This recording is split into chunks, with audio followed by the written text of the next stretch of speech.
It's that time of the year, and the moment you've all been waiting for.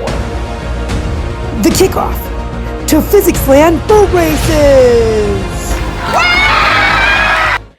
COVID style.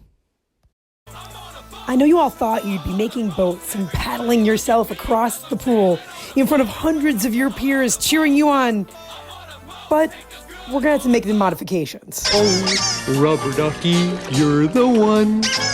You make bath time lots of fun. The challenge is this: design a boat made only of cardboard and tape.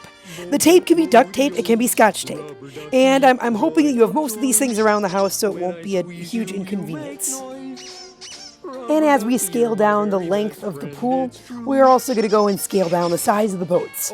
So there are going to be some size constraints on your boat. Your boat is not allowed to be any larger than 1 foot by 1 foot by 1 foot. The challenge is to race your boat from one side of the bathtub to the other side of the bathtub.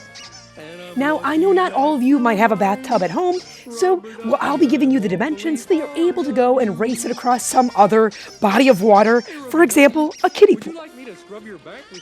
Typically, you're in the boat as you go across the pool.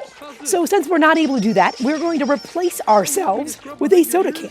So you are expected to place a full soda can in the boat as it goes across the tub. In order to get in the spirit of that mindset, I encourage you to also place a photo of yourself on the can. Now the rules. You are not allowed to touch the boat or the can after I say go. That also includes not touching any objects that are touching the boat. So somehow you find a creative way to get your boat from one side of the pool to the other.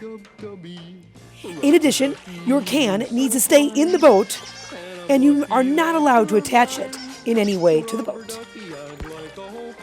Will you win the coveted Boat Race Championship trophy?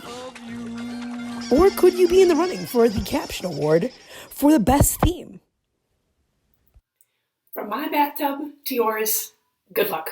I'm excited to see what you guys come up with.